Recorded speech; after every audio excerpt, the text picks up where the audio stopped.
하나님의 열심 제15과 베드로 할 차례입니다. 내가 주님을 사랑하는 줄 주님께서 아시나이다. 이번 장에서는 베드로에 대해 살펴보려고 합니다. 베드로 하면 아마 다음 두 사건이 떠오를 것입니다. 하나는 예수님을 3번 부인한 일이고 다른 하나는 설교 한 번으로 수천 명을 회개하게 한 일입니다. 처음 사건을 떠올리면 그가 좀 어처구니 없는 사람이라는 생각도 들지만 이후 그의 모습은 처음과 많이 달라졌다는 것을 우리는 잘 압니다. 더러는 영화 쿼바디스의 마지막 장면을 베드로에 대한 인상으로 간직하고 있는 분도 있을 것입니다. 영화 마지막에 가면 베드로가 순교하는 장면이 나오는데 십자가에 달리기 전 그는 이런 부탁을 합니다. 저는 감히 예수님과 같은 모습으로 십자가에 달릴 수 있는 사람이 못 됩니다. 그러니 저를 거꾸로 매달아 주십시오. 실제로 베드로는 십자가에 거꾸로 달려 순교하였다고 전해집니다. 복음서에 소개된 베드로의 행적, 그 다음 이야기는 사도행전에서 만나게 되는데 거기서 우리는 훌륭해진 사도 베드로를 발견하고 놀라게 됩니다. 이번 장에서는 베드로가 어떻게 그 자리에까지 이르게 되었는가를 살펴보려고 합니다. 그래야 그가 걸은 길을 우리도 걸을 수 있을 것입니다. 다만 부러워하고 칭송만 한다 하여 그 자리에 다다를 수 있는 것은 아닙니다. 앞서 살핀 다른 인물들의 경우와 마찬가지로 이번 장도 다음과 같은 질문으로 출발합니다. 우리가 믿음의 영웅이라 여기는 성경의 인물들은 처음부터 위인으로 타고난 사람들인가? 아니면 본래 평범했는데 차차 위인으로 만들어져 간 것인가? 우리는 위인이라고 하면 본래 타고난 훌륭한 사람이라고 생각하는 경향이 있습니다. 그래서 위인전을 보면 대개 이런 식입니다. 우선 태몽부터 특별합니다. 꿈에 큰 용이 나오는가 하면 큰 별이 품 안에 떨어지기도 합니다. 예사롭지 않은 태몽은 장차 태어날 아기가 본래 남다른 사람임을 암시해 줍니다. 또한 독특한 출생 기사뿐 아니라 어릴 적부터 여느 아이와는 다른 늠름함과 청명함을 지녔다고 전해집니다. 서서히 만들어져가는 위인보다 본래 타고난 위인을 더 좋아하는 우리의 경향은 신앙에도 영향을 줍니다. 그래서 처음부터 성경의 훌륭한 위인과 우리를 비교하여 그들과 너무 다른 우리의 평범한 성정을 보면 낙심해버립니다. 저는 성경의 위인은 본래 타고난 영웅이라는 고정관념에 대해 시비를 걸고 싶습니다. 베드로는 이들 중 어디에 속할까요? 우리는 베드로의 약점을 몇 가지 이미 알고 있으니 그는 본래 타고난 위인은 아닐 것입니다. 그러면 평범한 베드로가 어떻게 훌륭한 대사도가 되었을까요? 우리가 지금까지 하나님의 열심에 대해서 공부했고 계속해서 배우면서 우리가 중점으로 둔 것은 처음부터 그들이 훌륭한 믿음의 사람, 하나님 앞에 점도 흠도 없는 온전한 믿음의 사람으로 세워져서 쓰임받은 것이 아니라 처음에는 믿음도 부족했고 심지어는 불신한 가운데서 살았던 사람임에도 불구하고 하나님의 주권적인 은혜와 사랑으로 택함받아 부름받아 하나님의 사람으로서 조금씩 세워져 가는 모습, 그 모습이 하나님께서 택하신 하나님의 사람들에게 주신 은혜라고 배웠어요. 그러니까 뚝딱해서 만들어지는 것이 아니라 하나님이 택하신 하나님의 사람의 전 일생 가운데 그를 만지시고 이끌어 가심을 통해서 그가 하나님의 온전한 사람이 되도록 그렇게 이끄셨다라는 거예요. 그러므로 성경에 나온 위인들은 처음부터 위인이 아니라 하나님이 만드신 믿음의 사람들이다. 그리고 그 믿음이 만들어지기까지는 단시간이 걸린 것이 아니라 일평생이라는 연단과 훈련과 하나님의 사랑의 훈계를 통해서 그렇게 만들어진 것이다. 그 안에는 실패도 있고 넘어짐도 있다. 그러나 결국에는 우리가 성경 말씀에서 나왔듯이 하나님을 사랑하는 자는 곧 그 뜻대로 부르심을 받은 자는 모든 것을 합력하여 하나님이 선을 이루신다는 그 말씀, 그 약속 때문에 결국에는 부족해도 연약해도 하나님의 사람으로 하나님이 세우신다. 그걸 배웠고 이 책의 제목이 하나님의 열심이잖아요. 그 하나님의 열심이 성경에 나오는 믿음의 사람들에게만 적용되는 것이 아니라 우리에게도 동일하게 적용된다는 거예요. 우리가 그걸 배우는 거예요. 오늘은 베드로에 대해서 한번 배워볼게요. 너는 돌이킨 후에 누가복음 22장 31절부터 봅시다. 시몬아 시몬아 보라 사탄이 너희를 밀 까부르듯 하려고 요구하였으나 그러나 내가 너를 위하여 내 믿음이 떨어지지 않기를 기도하였노니 너는 돌이킨 후에 내 형제를 굳게 하라. 그가 말하되 주여 내가 주와 함께 오게도 죽는 데에도 가기를 각오하였나이다. 이르시되 베드로야 내가 내게 말하노니 오늘 닭 울기 전에 내가 3번 나를 모른다 부인하리라 하시니라. 예수님이 베드로를 향해 너는 돌이킨 후에 내 형제를 굳게 하라고 말씀하십니다. 예수님은 베드로가 돌이킬 것도 그리고 돌이켜야 할 잘못을 저지를 것도 미리 알고 계셨던 것입니다. 그가 저지른 잘못이란 예수님을 3번 부인하는 일을 가리킵니다. 그런데 예수님은 베드로가 당신을 부인할 것을 알고 계셨으면서도 왜 그가 예수님을 부인하지 않도록 미리 막아주시지 않았을까요? 미리 막아주셨더라면 베드로가 예수님을 부인하지 않아도 되니 훨씬 좋았을 것입니다. 우리가 주목해야 할 첫 대목이 바로 여기입니다. 사탄이 베드로를 밀가부르듯 하려고 요구했을 때 베드로의 믿음이 떨어지지 않기를 기도하셨던 예수님이 베드로가 3번이나 부인할 것은 막아주시지 않았습니다. 예수님은 베드로에게 이렇게만 말씀하십니다. 너는 나를 3번 부인할 것이다.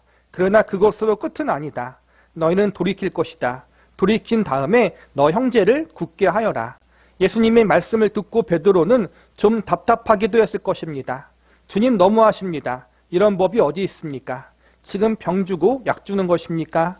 제가 주님을 부인할 것을 미리 알고 계셨으면 막아주셔야죠. 그냥 놔두시고는 돌이킨 다음에 형제를 굳게 하라니요.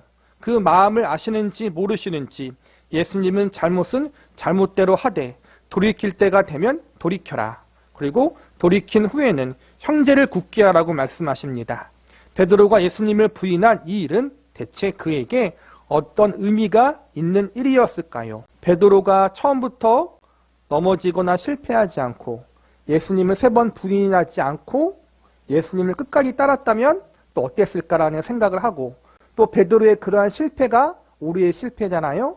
우리가 하나님 앞에 예수님 앞에 온전한 믿음 가운데 바르게 신앙생활해서 하나님이 기뻐하시는 그러한 믿음으로 잘 자라나고 남들한테 빛과 소금으로 선한 영향력을 끼치는 그러한 온전한 믿음의 사람으로 살아가면 좋은데 꼭 우리가 살면서 넘어질 때도 있고 쓰러질 때도 있고 나 때문에 다른 사람이 시험 들 때도 있고 나 때문에 하나님의 영광이 가려질 때도 있고 즉 하나님의 백성답게 살지 못할 때가 너무나도 많이 있다는 거예요. 하나님이 처음부터 우리에게 그러한 실수나 넘어짐을 허용하지 않았다면 내가 예수님을 믿는 그 순간 내 믿음을 정말 더 강하게 흔들리지 않는 믿음 가운데로 나를 세워주셨으면 좋을 텐데 꼭 여러 가지 시행착오를 겪게 하셔요.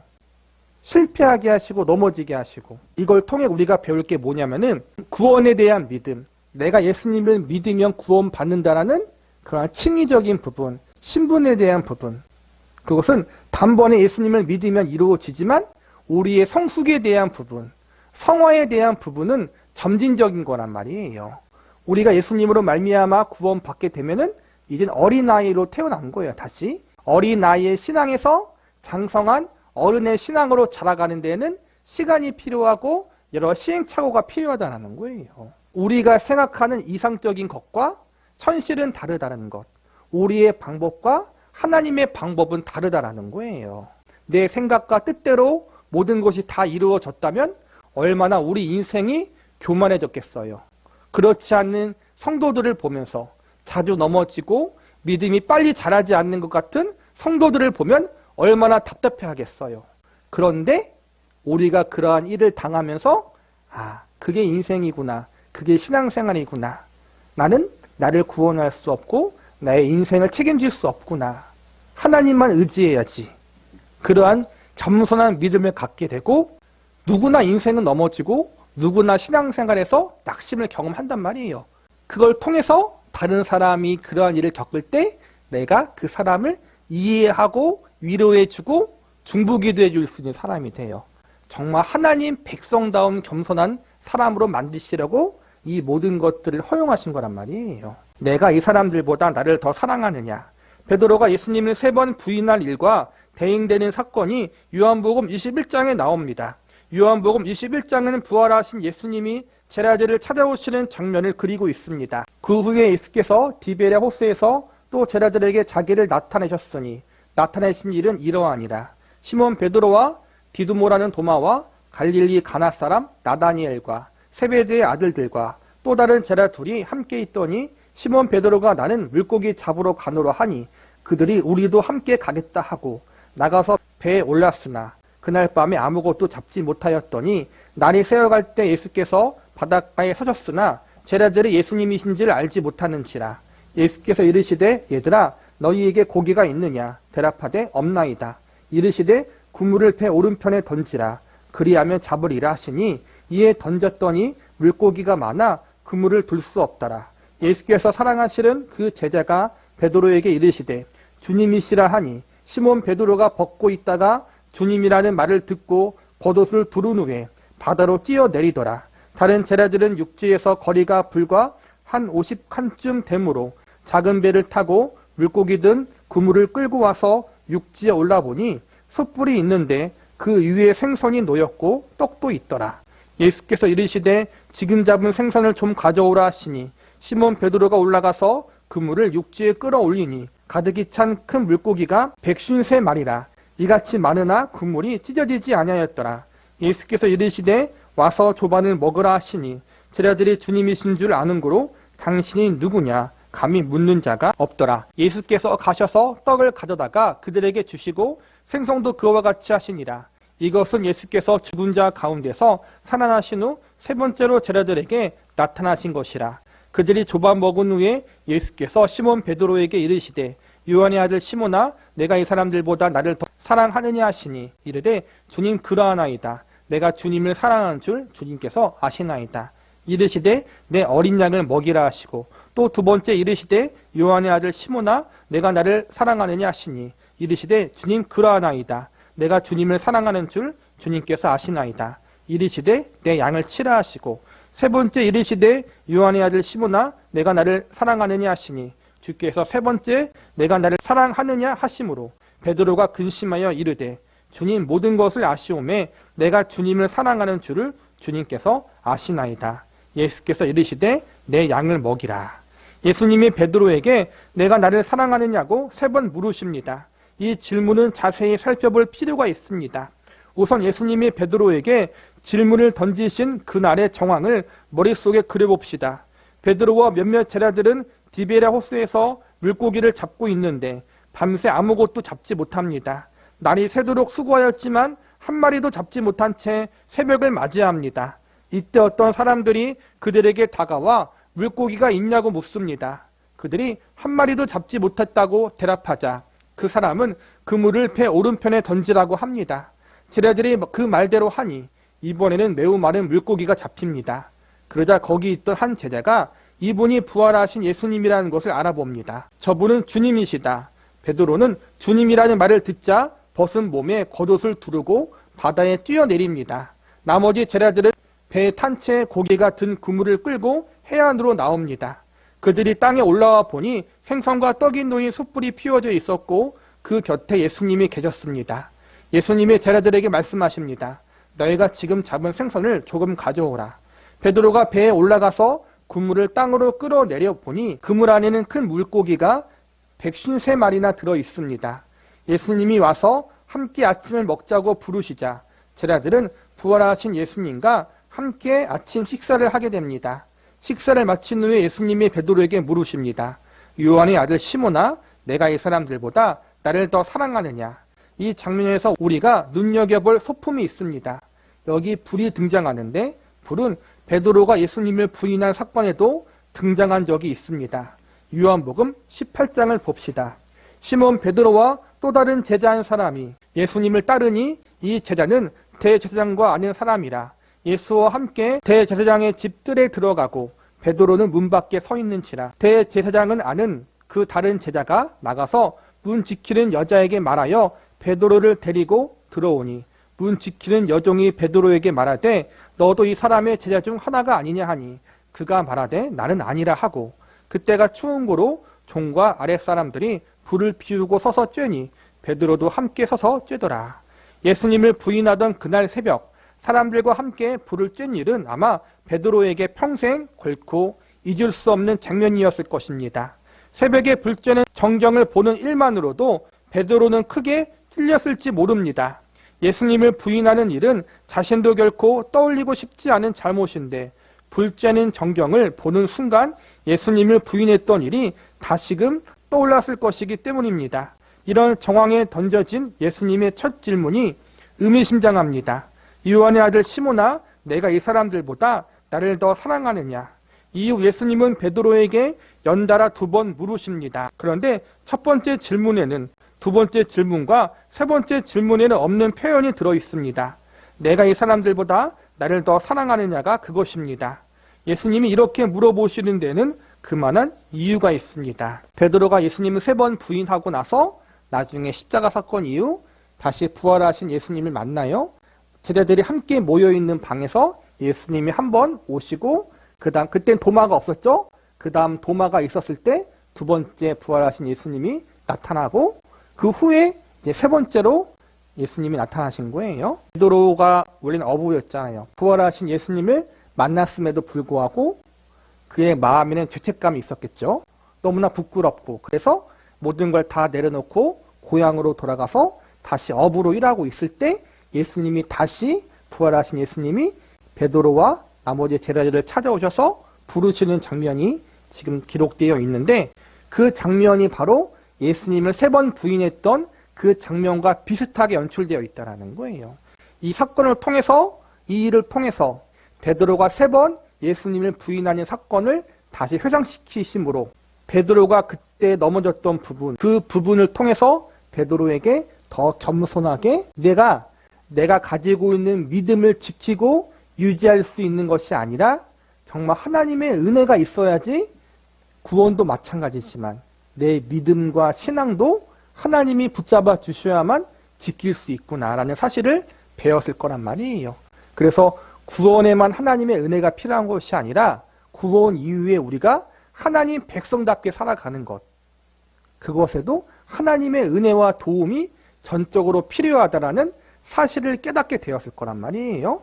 그것을 베드로가 절실히 깨닫고 또 예수님을 만남을 통해서 자신이 이렇게 부족함에도 불구하고 다시 찾아오신 예수님 그리고 예수님의 양을 먹이라는 소명을 다시 주신 그 예수님의 말씀을 통해서 베드로가 다시 회복되어지고 앞으로 세워질 초대교회와 많은 성도들을 이끌어갈 수 있는 그러한 지도자가 돼요. 한 번도 넘어져 본 적이 없는 사람을 지도자로 세우신 것이 아니라 넘어져 본 적이 있는 베드로를 지도자로 세우심을 통해서 더욱 겸손히 하나님을 의지하며 주님께 맡겨진 소명을 감당할 수 있게 하신다. 마태복음 26장 31절입니다. 그때 예수께서 제자들에게 이르시되 오늘 밤에 너희가 다 나를 버리리라. 기록된 바 내가 목자를 치리니 양의 떼가 흩어지리라 하였느니라. 그러나 내가 살아난 후에 너희보다 먼저 갈릴리로 가리라. 베드로가 대답하여 이르되 모두 주를 버릴지라도 나는 결코 버리지 않겠나이다. 예수님이 잡히시던 날 밤 제자들 모두가 자기를 떠날 것이라는 예수님의 예고를 듣고 베드로는 자신만은 결코 그러지 않겠다며 호언장담합니다. 모두 주를 버릴지라도 나는 결코 버리지 않겠나이다. 이 대답을 보면 요한복음 21장에서 예수님이 베드로에게 내가 이 사람들보다 나를 더 사랑하느냐라고 물으신 이유를 발견할 수 있습니다. 베드로는 모두 주를 버릴지라도 나는 결코 버리지 않겠나이다라고 대답하여 예수님에 대한 자신의 진심과 열정이 남다름을 드러내었던 것입니다. 당시 베드로의 호기로운 대답을 떠올리신 것인지 이제 예수님은 이렇게 물으십니다. 베드로야, 이 사람들이 나를 사랑하는 것보다 내가 나를 사랑하느냐? 예수님은 베드로를 그의 진심과 열정 너머로 이끌고 계십니다. 부활하신 예수님이 베드로에게 초대교회를 세우는 일과 이방인에 대한 복음 전파와 같은 막중한 임무를 맡기려고 하십니다.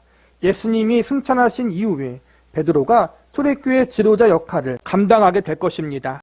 이처럼 중대한 사명을 맡기기 위해 예수님이 베드로에게 꼭 가르치고 준비시켜야 했던 일이 있었습니다. 사도행전 속 베드로의 행적만 놓고 보면 그를 그저 우러러 보기 쉽습니다.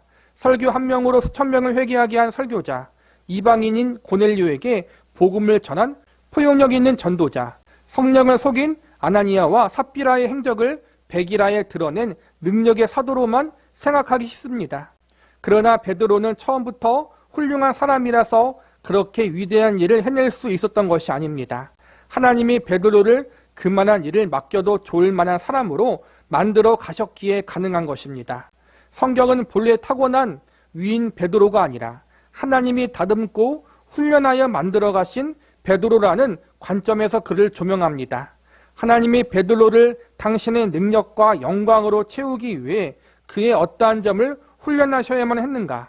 베드로의 기초를 무엇으로 세우셔야만 했는가 하는 관점에서 베드로를 그려내고 있는 것입니다. 예수님이 베드로에게 사명을 맡기시기 전에 그에게 받아내고자 하는 마음가짐이 있습니다. 주여, 은혜가 참으로 백고 남망이소이다라는 고백입니다. 이 고백을 하게 하려고 예수님은 베드로가 당신을 3번이나 부인하는 것을 막아주시지 않은 것은 아닐까라는 생각이 듭니다. 정말 하나님의 은혜가 아니면 살아갈 수 없는 존재입니다라는 사실을 깨닫게 하시고 더욱더 겸손히 예수님의 마음을 품고 다른 이들을 예수님께로 이끌어갈 수 있는 영적인 지도자로, 영적인 일꾼으로 세우시려고 이러한 넘어짐과 시험을 허용하신 것이라고 볼 수 있어요. 그리고 하나님이 허용하신 걸 맞지만 실제로 우리의 삶 속에서도 그러한 넘어짐이 많이 있잖아요. 그러한 넘어짐이 작은 넘어짐도 많고 큰 넘어짐도 가끔 있고 큰 넘어짐 때문에 우리의 믿음과 신앙에 큰 시험이 들 때가 있어요. 마음에 상처가 생길 수도 있다는 말이에요. 그러나 궁극적으로 이 모든 걸 통해서 하나님이 우리에게 하시고자 하는 것은 내 믿음의 근본이 무엇인가? 내 신앙의 기초가 무엇인가? 나의 열심, 나의 열정, 나의 진심으로 만들어진 것인가? 아니면 전적으로 하나님의 은혜의 터전 위에 세운 것인가라는 것을 알게 해주시려고 그런 거란 말이에요. 내 열심과 열정과 진심이 필요해요. 그러나 그것이 내 믿음의 기초가 되어지면 언제든지 상황과 환경에 따라서 넘어질 수 있다는 걸 우리는 늘 기억해야 돼요. 주님께서 아시나이다. 다시 본문 말씀 요한복음 21장에서 나온 예수님의 첫 질문을 살펴봅시다. 요한의 아들 시몬아, 내가 이 사람들보다 나를 더 사랑하느냐?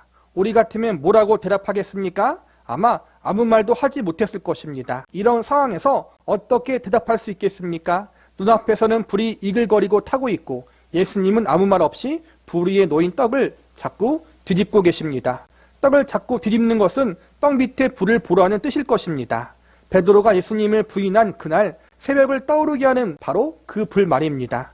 베드로서는 참 미칠 노릇입니다. 하필 시간도 새벽입니다. 이 새벽에도 닭은 여기저기서 오로댔을 것입니다. 정말 어쩌면 좋을까요? 그런데 베드로의 대답이 의외입니다. 주님, 그러하나이다. 내가 주님을 사랑하는 줄 주님께서 아시나이다. 베드로의 대답 끝에 붙어 나온 말을 주의해서 보아야 합니다. 주님께서 아시나이다. 이 말은 무슨 뜻일까요? 뒤에 가서 좀 더 살펴보겠습니다. 예수님과 베드로의 대화에 흥미로운 대목이 있습니다. 예수님의 두 번째 질문은 요한의 아들 시몬아, 너가 나를 사랑하느냐? 이고 세 번째 질문 역시 요한의 아들 시몬아, 내가 나를 사랑하느냐입니다. 우리말 성경으로 읽으면 두 질문의 차이가 없어 보이지만 헬라어 원어를 보면 두 번째 질문의 사랑과 세 번째 질문의 사랑은 다른 단어라는 것을 알 수 있습니다. 세 번째 질문에서 나온 사랑은 앞에 두 질문에 사용된 사랑과 다른 단어입니다. 예수님이 그렇게 달리 물으신 이유는 무엇일까요?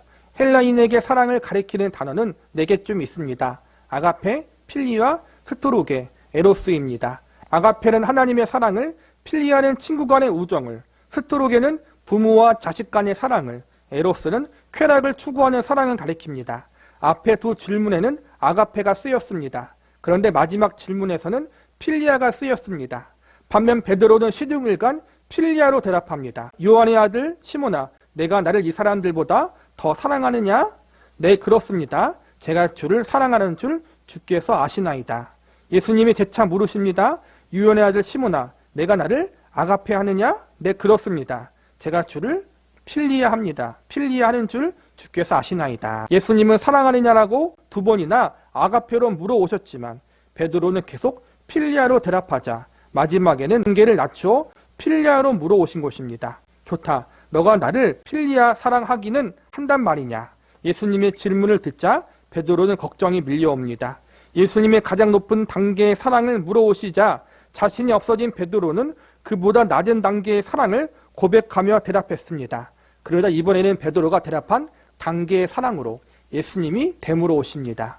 왜 예수님은 베드로에게 자꾸 물으시고 마지막에는 베드로의 답에 맞춰서까지 다시 물으시는 것일까요? 예수님은 베드로의 고백을 믿을 수가 없으신 것입니다. 앞서 베드로가 한 고백을 믿어주실 수 없어 예수님은 되묻고 계신 것입니다. 베드로는 분명히 열심을 가지고 진심으로 예수님을 따랐어요. 진심으로 예수님을 사랑했다라는 거예요. 생명을 바칠 정도로. 그런데 그 진심의 사랑이 알고 보니까 아가페의 사랑이 아니라 필리아의 사랑이었다라는 거예요. 좋아봤자 친구 간의 우정 정도, 존경하는 스승을 사랑하는 정도, 자기가 아무리 열심히 해봤자 결코 하나님의 사랑인 아가페까지 이룰 수 없다라는 거예요. 그러니까 언제든지 넘어질 수 있는 사랑이었다라는 거예요. 그렇기 때문에 우리는 우리 자신을 의지하면 안 된다라는 거예요. 예수님은 베드로에게 그걸 알려주고 싶은 거예요.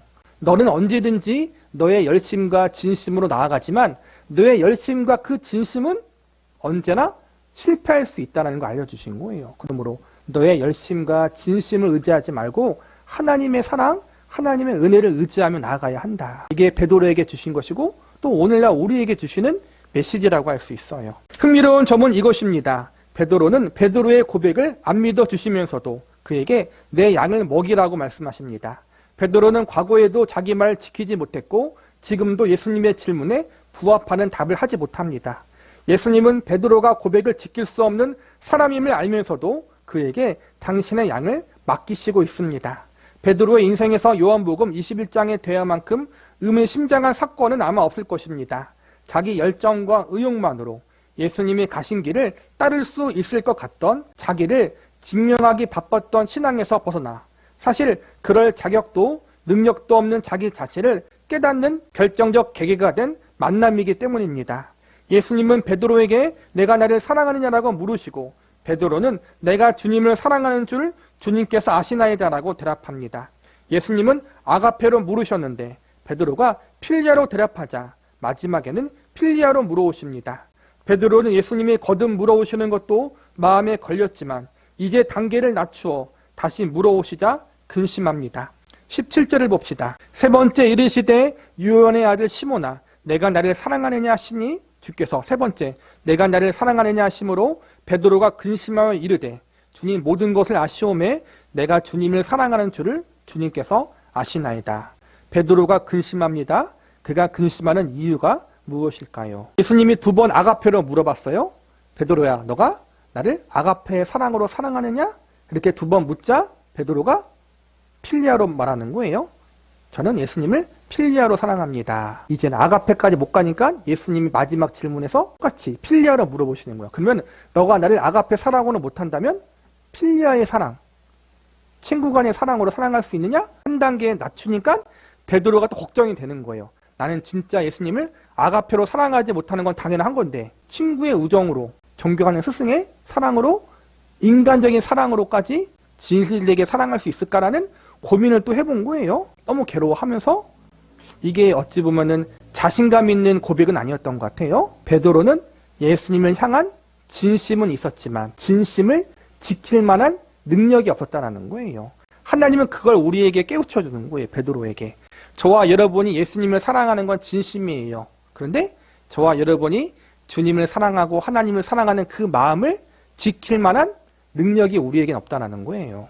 우리가 구원받을 능력만 없는 것이 아니라 예수님을 사랑하고 그 믿음을 지킬 만한 능력도 우리에겐 없다는 거예요. 실력이 그만큼 안 된다는 거예요. 베드로를 깨닫게 하시고 우리를 깨닫게 하심으로 우리가 구원뿐만 아니라 신앙생활도 하나님을 의지하며 나아갈 수밖에 없는, 우리는 전적으로 주님 나라 가는 그날까지 하나님의 은혜와 사랑을 붙들며 나아가야 하는 그러한 사람이라는 거예요. 그게 믿음이라는 거예요.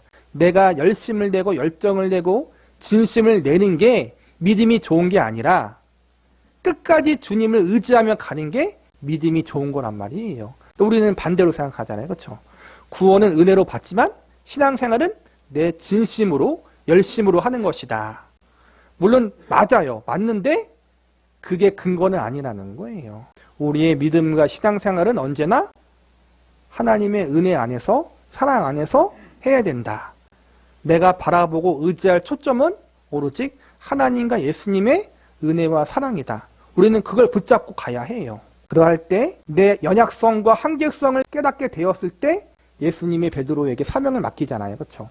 완벽하기 때문에 사명을 맡기는 게 아니라 내가 얼마나 연약한지, 얼마나 부족한지, 그래서 하나님을 의지하며 나아갈 수밖에 없다는 사실을 깨달은 것, 그게 가장 중요하다는 거예요. 저와 여러분이 날마다 하나님의 은혜와 사랑을 의지하며 나아가는 사람, 그리고 우리의 연약성과 한계성 때문에 괴로워하는 것으로 끝나지 않고 내가 연약하기 때문에, 내가 부족하기 때문에 더 주님을 바라보고 주님을 붙잡을 수밖에 없다는 사실을 깨닫고 더욱더 주님을 의지하고 붙잡고 나아갈 수 있는 성도가 되어줄 수 있도록, 넘어지고 쓰러진 성도를 또 볼 때 그들을 예수님의 사랑으로 품을 수 있는 그러한 넉넉한 믿음의 사람들이 되어줄 수 있기를 바라겠습니다.